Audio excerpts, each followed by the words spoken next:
Welcome back to Ponce Tinkering Garage. And today we're going to continue our series, Anatomical Approach to Human Body Topology. So, on this part, we're going to talk about the background of the series and also the problems that I've personally experienced with learning and doing human body topology. So, remember about my very first series on the channel, A Tailor's Approach to Cloth Sewing? Many of you may know me from that series, but the truth is, A Tailor's Approach to Cloth Sewing wasn't supposed to be the first series. I didn't plan it to be. But this anatomical approach to human body topology was supposed to be the first series. If you go to my Blender artist page, you would see that this is the Taylor's approach to cloth sewing post. So this is the post that I created for a Taylor's approach to cloth sewing series. But if you scroll down, and this is this is on September 2022. But if you scroll down, you would see that this is actually my very first serious project. It's serious because before this, it's all just learning and doing some tests and basically tinkering around to figure out to do stuff in Blender. So yeah, I mean, like, a little thing about my background here before we go into the background of the series is that long before I learned 3D stuff in Blender, I was and I still am a 2D artist.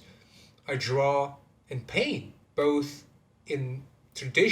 traditionally and digitally. I also sculpt stuff in clay. So this first serious project of mine is basically what in 2D world calls a figure drawing or study, right? So in 2D world, it's just a very simple practice that we would do within like 15 minutes or so. But in 3D, this whole thing blew up to a month of work. So yeah, the way I did this was that I learned about human modeling in general. I haven't figured out topology yet at this point. So yeah, it was a very rough and very simple human model because I thought, well, I'm gonna sculpt on it later anyway, right? So why bother? So yeah, after that, I just sculpted this simple human model using, guess what? A multi-res. And mind you that this was very early on my Blender journey. And this is also when I came to realize that multi-res is not like the best option to do sculpting in Blender. So yeah, then I finished the sculpting. And the thing about this figure is that originally it's a nude figure. You can check the original version on my Instagram, which you can find on my Blender artist page. You can just go to my Instagram and check the original version of this. And but in Blender artist's website, they don't really allow full display of nudity. So that's why I created this very simple dress. But to be honest, it's more like rag actually. And this was actually the origin of a tailor's approach to cloth sewing. So so yeah, the project was finished and I created this whole thing. And in later evaluation, I came to realize that I cannot really reuse this thing, right? So all of the hours and hours worth of sculpting is basically down the drain. It's it's not just the multi-rest though, but the whole approach of making a very simple, rough human model and then just cop on top of it is practically a very wasteful approach. That's when I came to learn about topology. And if you go back to my Blender artist page, and this is on April 2022, and 2 months later, I created this post. So this is June 2022, so that's April, May, June, so that is 2 months. Yes, that's correct. And at the time, I was very ready to make my very first tutorial bound to a series and post them on my newly created YouTube channel. But there was this thing inside my heart that told me that it's wrong, or at least it's not ready yet for me to share this topology stuff at the moment. So, so yeah, I canceled the plan and moved on creating a tailor's approach to cloth sewing course instead. So yeah, so you might ask, so what's the main reasons of it being wrong or not ready? Well, because when I was learning human body topology stuff over the internet, I found that there is a lack of information when it comes to human body topology. And when there is some, like this playlist made by CJ Cookie and the tutorials made by one of the best 3D modelers out there, Sergey Kabeller, who's right now working as 3D character modeling supervisor at Walt Disney Animation Studios. I found that there were some there were a few big red flags and a lot of minor ones as well. I mean, if Sergey Kabaler couldn't convince me on how to make a proper human body topology, then I thought, who else? So yeah, that's when I decide I'm gonna make my very own human body topology course. And for this course, I'm gonna base it on the one thing that we as a 2D artist have long known to be a constant truth, and that is anatomy. Because it doesn't matter whether you're tall or short, you're fat or thin, male or female, young or old, the anatomy remains constant. It changes size and or length, of course, but the relationship or the way one part connects to the other part remains the same. So yeah, in anatomy we trust. And 1 year later, since the cancellation, I came back, and for this time, I am ready. So, so yeah, I've mentioned about the red flags or the problems with human topology course or tutorials out there, but what are they? So, there are two major problems. One concerning the whole body, and the other concerning the head.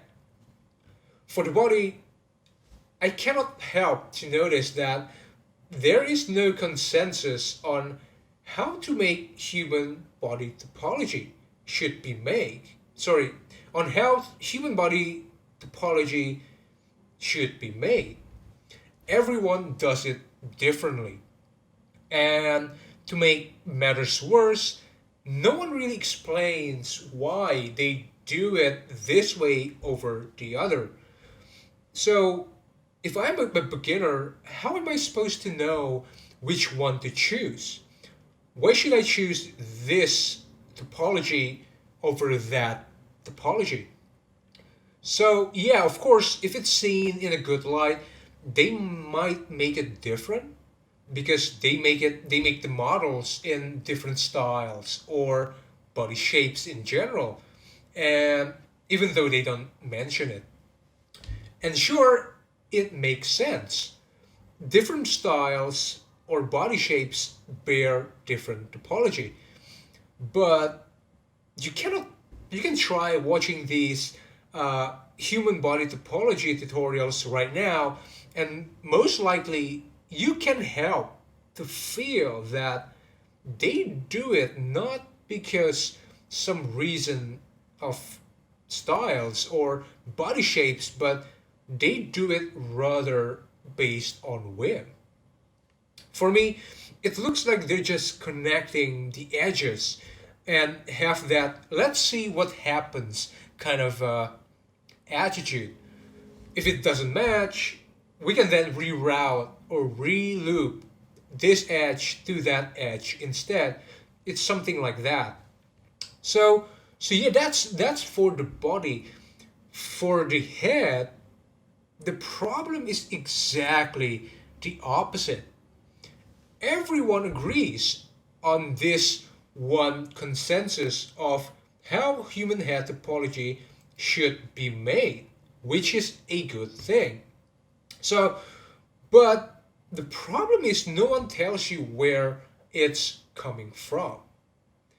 Now, you can try watching all human head topology or modeling tutorials in general, and even you can observe this if you have a 3D model yourself, and you will find that you will find them making the heads with this exact same shape. They will talk about these loops around the eyes, around the nose, around the muzzles, and around the head or the facial area. And they will talk about these poles, which basically these five, this vertices that is connected with five edges, right? And they will talk about it a lot. And and yeah, but again, no one will tell you why they do it this way, or rather, why everyone does it the same way. So I cannot help to notice that they make it look like they come up with this head topology independently, but it just so happens that everyone comes up with the same stuff over and over again. Of course, this may not be the case.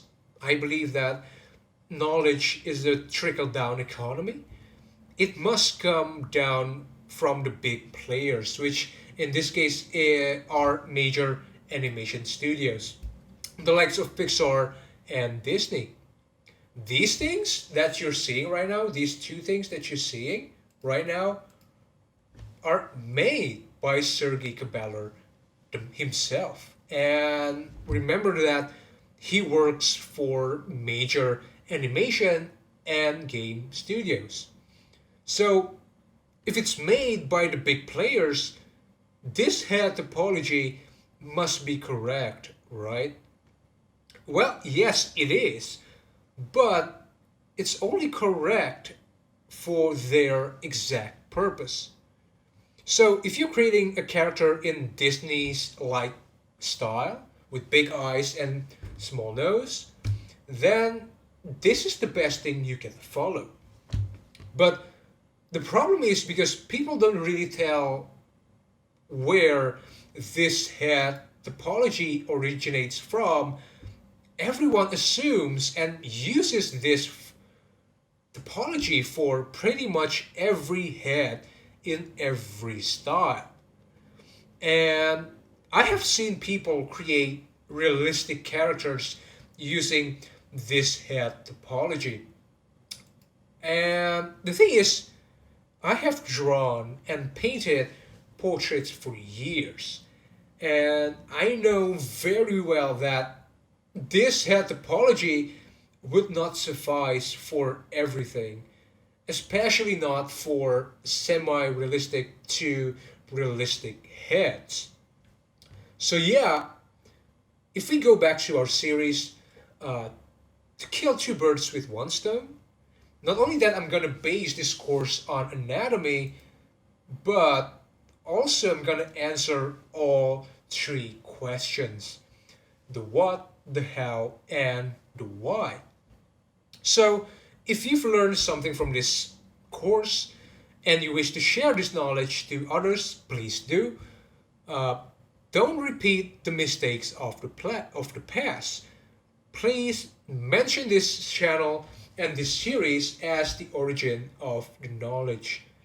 So, in case you've missed something or you just don't bother to explain everything, people would be able to go here and see the course in full. So, yeah, I guess that's it for now. That's it for the background and the problems part of the introduction, which ends the introduction part. On the next part, we're going to talk about the project overview. And yeah, I'll see you there.